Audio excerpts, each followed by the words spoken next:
Students, इसके पहले मैंने एक वीडियो बनाई है इसके अंदर वाइवा क्वेश्चंस 16 तक कराए हैं मैंने। ये इंपॉर्टेंट वाइवा क्वेश्चंस है। मैंने उसमें भी बताया है कि वाइवा क्वेश्चंस आपको अगर अच्छी तरह से आते हैं तो टीचर जो है उसको नंबर देने में आसानी होती है, क्योंकि उसके पास टाइम कम होता है। आपने बहुत अच्छी तरह परफॉर्म किए होंगे, टेस्ट सब चीज़ निकली भी होगी, आपने अच्छी तरह से लिखा भी होगा, आपने प्रोजेक्ट भी बहुत बढ़िया तरह से लिखा होगा, साल भर आपने अच्छी मेहनत भी की होगी। बट अगर आपका वाइवा अच्छा नहीं जाता है तो टीचर के ऊपर इम्प्रेशन अच्छा नहीं जाता है, तो वो मार्क्स हो सकता है कम दे। तो करना क्या है हमें कि वाइवा के अगर क्वेश्चंस हमें क्लियर है, उनका कॉन्सेप्ट्स क्लियर है, तो ये वाइवा में वहाँ पे प्रैक्टिकल में तो अच्छे नंबर स्कोर करने में हेल्प करेगा ही। और दूसरी बात क्या है कि आपको जो कॉम्पिटिशन्स के अंदर क्वेश्चंस हैं, कुछ क्वेश्चंस 12th क्लास में हैं, P ब्लॉक D ब्लॉक में, उनमें भी हेल्प करता है। ठीक है, क्योंकि टाइम कम होता है प्रैक्टिकल में और टीचर को 5 ही मिनट के अंदर आपको जज करना होता है कि आपका क्या लेवल है। तो वाइवा क्वेश्चन जो इंपॉर्टेंट है इनको करके आप जाएंगे, कॉन्सेप्ट क्लियर होगा तो अपने आप कॉन्फिडेंस के साथ आप आंसर दे पाओगे। ठीक है ना। क्वेश्चन है, why dilute H2SO4 is preferred while testing acid radicals over dilute HCl। हमने जब टेस्ट करते हैं एसिड रेडिकल्स को, जैसे नाइट्रेट्स है, सल्फेट है, कार्बोनेट है, सल्फाइड है, सल्फाइट है ना, क्लोराइड, ब्रोमाइड, आयोडाइड है, तो ये जो एसिड रेडिकल्स हैं, ठीक है, उनके केस में हम डाइल्यूट H2SO4 और कॉन्सेंट्रेटेड H2SO4 की हेल्प से डिटेक्ट करते हैं। HCl के हेल्प से क्यों नहीं करते हैं? क्योंकि HCl अपने आप में वोलेटाइल है, ठीक है, और जब उसको डालेंगे तो कोई और भी गैस निकल रही होगी। मान लीजिए आपने HCl डाला, कार्बोनेट गैस भी निकल रही है और HCl खुद भी वोलेटाइल है, वो भी निकल रही है। तो अब आप कंफ्यूज हो गए कि इसके अंदर क्लोराइड है कि सल्फेट है, कार्बोनेट है, ठीक है। But H2SO4 is less volatile, क्योंकि इसमें हाइड्रोजन बॉन्डिंग ज़्यादा होने की वजह से H2SO4 इज़ लेस वोलेटाइल। ये 12th की क्लास का क्वेश्चन है P ब्लॉक में। तो H2SO4 is less volatile because of more hydrogen bonding. उसमें दो OH ग्रुप होने की वजह से हाइड्रोजन बॉन्डिंग ज़्यादा होती है, तो लेस वोलेटाइल होता है, इसके वेपर्स बनेंगे नहीं। But in case of HCl अगर लेके चलोगे तो HCl के वेपर्स भी होंगे, और जो आपने सॉल्ट लिया है उसके अंदर डालने पे जो गैस निकलेगी उसके भी वेपर्स हैं, तो आपको कन्फ्यूज़न होगा। तो कोई कन्फ्यूज़न ना हो, that's why we prefer H2SO4। ठीक है, इसलिए H2SO4 ले रहे हैं, क्योंकि HCl के खुद के वेपर्स बनेंगे, ये वोलेटाइल होता है, इसलिए इसको अवॉइड करते हैं। What will happen if excess of carbon dioxide is passed through lime water? Actual में जब कार्बन डाइऑक्साइड को लाइम वाटर में से पास करते हैं, ये लाइम वाटर है, कैल्शियम हाइड्रोक्साइड, अब जब इसको कार्बन डाइऑक्साइड को पास करते हैं तो कैल्शियम कार्बोनेट का वाइट प्रेसिपिटेट बन जाता है, ठीक है। बट अगर आप कार्बन डाइऑक्साइड और पास करते जाओगे तो ये वाइट प्रेसिपिटेट डिजॉल्व हो जाएगा। Calcium carbonate plus carbon dioxide plus water जब एक्सेस में पास कर दोगे तो कैल्शियम बाइकार्बोनेट बन जाएगा, ठीक है। ये इनसॉल्युबल होता है, this is soluble, this is colourless soluble, ठीक है। तो जब आप एक्सेस कार्बन डाइऑक्साइड पास कर देंगे from lime water, then the white precipitate of calcium carbonate will disappear because it will be converted into soluble calcium bicarbonate, ठीक है। तो आपको आंसर क्या लिखना है इसमें? Simply what will happen if excess carbon dioxide pass, then आप कहेंगे कि white precipitate of calcium carbonate will dissolve and because it will form calcium bicarbonate and the solution will become colourless. पहले curdy white या milky था, और जब जैसे आपने एक्सेस कार्बन डाइऑक्साइड पास की तो कैल्शियम बाइकार्बोनेट बनने की वजह से it will become colourless. Is there any gas other than carbon dioxide which turns lime water milky? Yes, आपको ध्यान रखना पड़ेगा, सल्फर डाइऑक्साइड जो है वो भी लाइम वाटर को मिल्की कर देता है। ये जो लाइम वाटर है, जब सल्फर डाइऑक्साइड इसमें पास करेंगे तो कैल्शियम सल्फाइड बन जाता है, उसकी वजह से लाइम वाटर मिल्की हो जाता है, ये याद रखना है। ओके, हटाते हैं, फिर नेक्स्ट क्वेश्चन देखते हैं। ओके स्टूडेंट्स, नाउ हम लोग 20th क्वेश्चन देखते हैं। इसमें क्या है? All nitrates on heating with concentrated H2SO4 in the presence of paper pellets evolve NO2 gas. What is the function of paper pellets? Actually paper में कार्बन है, तो पेपर पेलेट्स मान लो सॉल्ट हमारा पोटेशियम नाइट्रेट है और हमने उसमें HNO3 डाला, ठीक है। हमने क्या डाला? नाइट्रेट सॉल्ट डाला, सॉरी KNO3 है, और उसमें H2SO4 जब डालोगे तो क्या होगा कि ये HSO4 बनेगा। कॉन्सेंट्रेटेड H2SO4 डाल रहे हो ना, कॉन्सेंट्रेटेड एसिड से टेस्ट करते हैं नाइट्रेट के लिए, तो ये KHSO4 बनेगा और ये HNO3 बन जाएगा। ओके, अब जब HNO3 बन गया और उसके अंदर कार्बन जो डाला है वो पैलेट से है, पेपर पैलेट से है, ये पेपर पैलेट से आएगा जब, तो होगा क्या कि ये बनाएगा NO2 गैस बनेगा, कार्बन डाइऑक्साइड बनेगी और वाटर बनेगा। तो ये जो NO2 है ब्राउन गैस निकलेगी। तो हम लोग जब टेस्ट करते हैं नाइट्रेट का, तो हमने जैसे कंसनट्रेटेड सल्फ्यूरिक एसिड डाली तो ब्राउन गैस निकल रही, फेरस सल्फेट को ब्लैक कर रही है, तो हमें लग गया कि इसमें नाइट्रेट है, मतलब है NO2 गैस निकल रही। तो और ज़्यादा गैस निकले तो हम क्या करते हैं, पेपर का पैलेट बना के उसमें डाल देते हैं। जैसे ही उसमें डालोगे तो NO2 gas will come out more. ठीक है, वो क्यों आ रही है, क्योंकि पहले नाइट्रेट का सॉल्ट सल्फ्यूरिक एसिड जब डाला होगा तो नाइट्रिक एसिड बना होगा, नाइट्रिक एसिड को कार्बन रिड्यूस कर देगा, खुद तो कार्बन डाइऑक्साइड बन जाएगा and nitric acid will be reduce to NO2।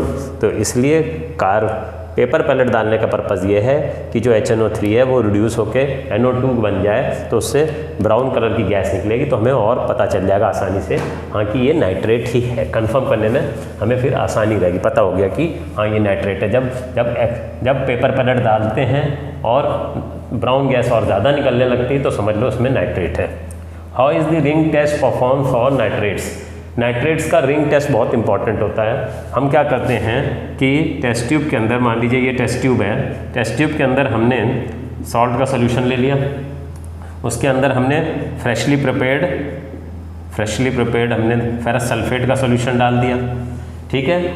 और जब साइड से कॉन्सेंट्रेटेड H2SO4 डालेंगे, तो जहाँ पे इसका सॉल्ट का और कंसनट्रेटेड सल्फ्यूरिक एसिड का जंक्शन होगा, वहाँ पे एक ब्राउन रिंग बन जाती है। वो क्यों बन रही है, क्योंकि क्या होता है कि एक कंपाउंड बन जाता है FeH2O5NOSO4, ठीक है। तो ये ब्राउन कलर का होता है, ये ब्राउन रिंग बनाने में हेल्प करता है। इट इज़ ब्राउन कलर्ड, इसको हम कहते हैं ब्राउन रिंग। पेंटा एक्वा नाइट्रोसिल आयरन सल्फेट भी कह सकते हैं इसको, 5 वो हैं। और पेंटा एक्वा, ये नाइट्रोसिल हो गया, आयरन हो गया, ये सल्फेट, ठीक है। तो इसकी वजह से ब्राउन रिंग आ रही है। ब्राउन कलर क्यों आ रहा है, क्योंकि ये कंपाउंड बन गया है। जहाँ पे हमको टेस्ट कैसे करना है कि सॉल्ट का सोल्यूशन बनाया वाटर में, उसके अंदर फ्रेशली प्रिपेयर्ड फेरस सल्फेट डाल दिया, मिलाने के बाद जब side of the test tube से आप कॉन्सेंट्रेटेड सल्फ्यूरिक एसिड डालोगे तो एक ब्राउन रिंग बन जाएगी at the junction of sulphuric acid and the salt solution, ठीक है। तो यहाँ पे जो ब्राउन रिंग बनेगी क्यों बन रही है, क्योंकि वहाँ पे पेंटा एक्वा नाइट्रोसिल आयरन बन रहा है, क्योंकि फेरस सल्फेट आपने डाला है और ऊपर से सल्फ्यूरिक एसिड डालोगे तो ये इसमें जो HNO3 होगा NO बन के इसमें आ गया, तो इसकी वजह से ब्राउन रिंग आएगा, ठीक है। तो आपको नाइट्रेट का रिंग टेस्ट में कहना है कि when we add freshly prepared ferrous sulphate solution to the salt solution, aqueous salt solution, and add concentrated sulfuric acid through the walls of the test tube or side of the test tube, then a ring is formed at the junction of sulfuric acid and the salt solution. This confirms the presence of nitrate. Okay, इसको भी हटाते हैं। हाँ जी students, question बहुत important है ये। What is chromyl chloride test. Chromyl chloride test होता है क्लोराइड के लिए, ठीक है, कंफर्मेटरी टेस्ट है। जैसे कि नाइट्रेट के लिए रिंग टेस्ट बहुत इंपॉर्टेंट होता है, तो वो हम लोग ने अभी किया था रिंग टेस्ट, ऐसे ही क्लोराइड के लिए क्रोमाइल क्लोराइड टेस्ट होता है। तो इसमें क्या होता है कि हम सॉल्ट के सोल्यूशन लेते हैं, मान लो NaCl सॉल्ट सोल्यूशन, क्या सॉल्ट ले लेंगे, उसमें कॉन्सेंट्रेटेड H2SO4 डाल देंगे और उसमें पोटेशियम डाइक्रोमेट भी डाल देते हैं K2Cr2O7, ठीक है।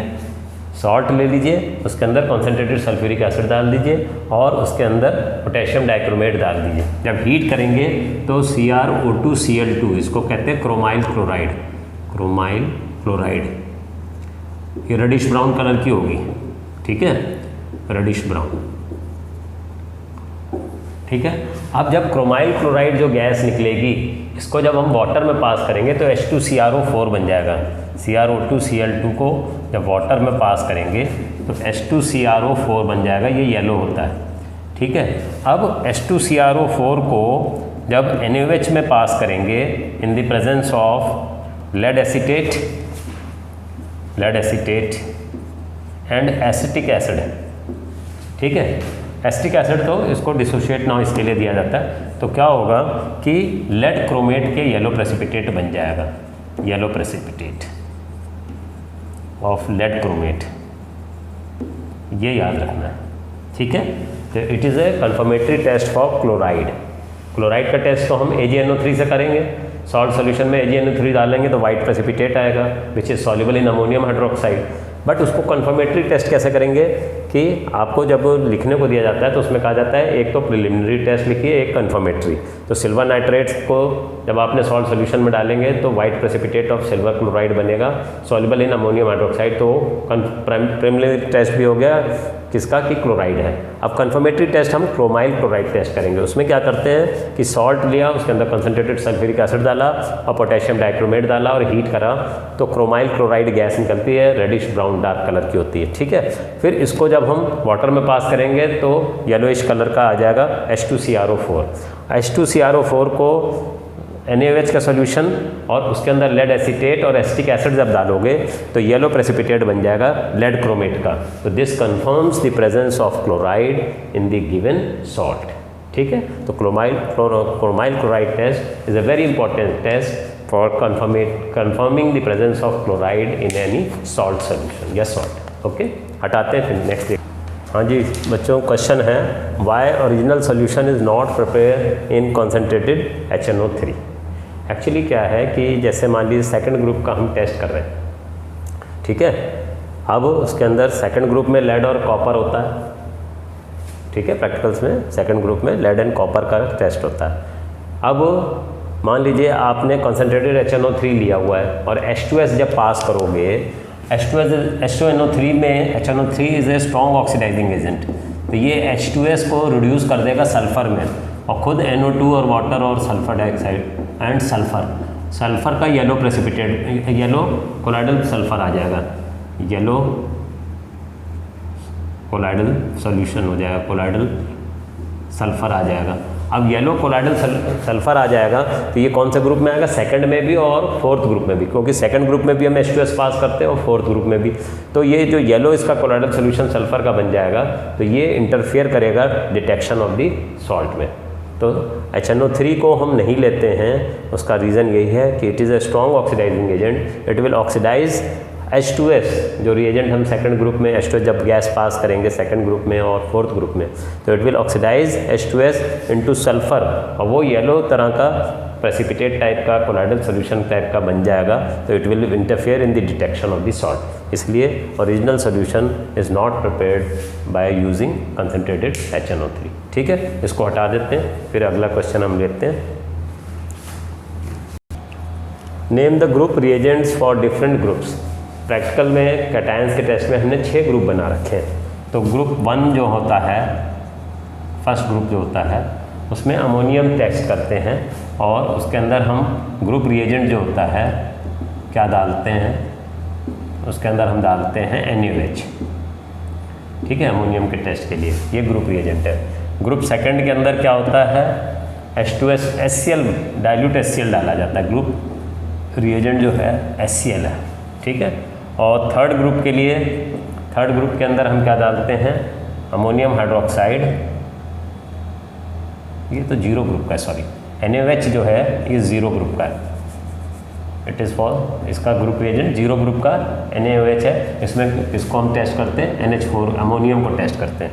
और फर्स्ट ग्रुप के अंदर डाइल्यूट HCl होता है, इसमें टेस्ट किसको करते हैं, लेड को, ठीक है, लेड को टेस्ट करते हैं। और जो सेकंड ग्रुप होता है इसको फर्स्ट ऐसे लिख लेते हैं। सेकंड ग्रुप के अंदर हम क्या करते हैं, H2S गैस पास करते हैं, उसका रिएजेंट क्या है, H2S in the presence of HCl, presence of HCl, क्योंकि कॉमन आयन इफेक्ट होता है HCl और H2S वीक इलेक्ट्रोलाइट है, HCl स्ट्रॉन्ग है, तो कॉमन आयन इफेक्ट होता है। तो HCl के प्रेजेंस में H2S पास करते हैं। जब सेकंड ग्रुप का होता है टेस्ट, उसमें लेड होता है और कॉपर होता है, ठीक है। थर्ड ग्रुप के अंदर हम लोग क्या पास करते हैं, अमोनियम हाइड्रोक्साइड ऐड करते हैं इन the presence of ammonium hydroxide करेंगे और फिर in ammonium chloride, ammonium hydroxide and ammonium chloride डालते हैं। फिर ये एल्युमिनियम और आयरन इसके अंदर होता है, इनके हाइड्रोक्साइड बन के बैठते हैं, ठीक है।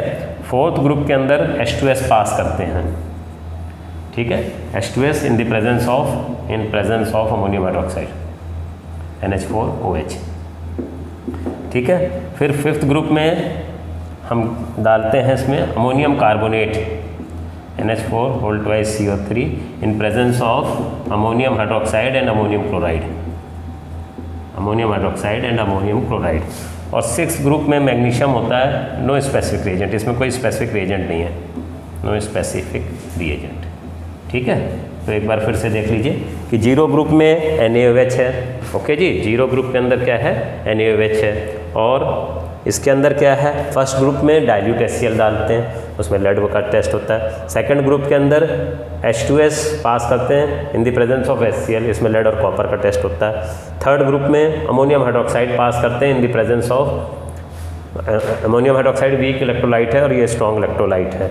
ठीक है, तो कॉमन आयन इफेक्ट के लिए ये स्ट्रॉन्ग इलेक्ट्रोलाइट डालते हैं, तो ammonium hydroxide in the presence of ammonium chloride डाला जाता है। एल्युमिनियम और आयरन का टेस्ट होता है। फोर्थ ग्रुप में H2S गैस पास करते हैं इन the presence of ammonium hydroxide. यहाँ पे तो चार चीज़ें हैं, कोबाल्ट भी है, निकल भी है, मैंगनीज भी है और जिंक भी है। ठीक है, और ये फिफ्थ ग्रुप में अमोनियम कार्बोनेट पास करते हैं ऐड करते हैं इन the presence of ammonium hydroxide and ammonium chloride.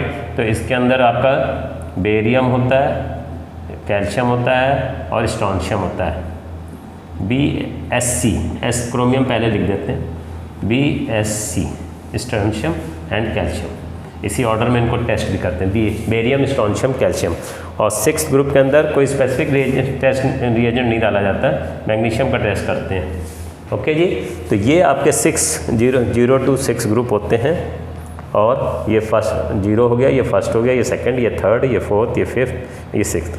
Second और फोर्थ के अंदर H2S गैस पास करते हैं, फर्स्ट में HCl, थर्ड में ammonium hydroxide in the presence of ammonium chloride, फिर फिफ्थ में अमोनियम कार्बोनेट की ऐड किया जाता है इन the presence of ammonium hydroxide and ammonium chloride, और सिक्स्थ में मैग्नीशियम होता है, कोई इसमें स्पेसिफिक रिएजेंट नहीं डाला जाता। ओके, तो ये आपका 25वां क्वेश्चन हो गया। एक क्वेश्चन और करेंगे आखिरी, फिर इसको और चीज़ें नेक्स्ट वीडियो में करेंगे। ठीक है, तो ये एक क्वेश्चन और करते हैं।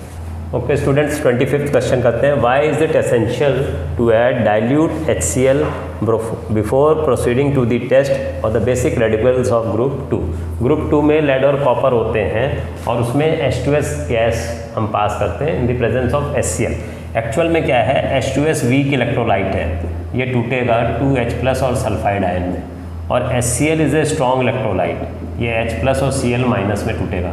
कॉमन आयन इफेक्ट की वजह से क्या होगा, because of common ion effect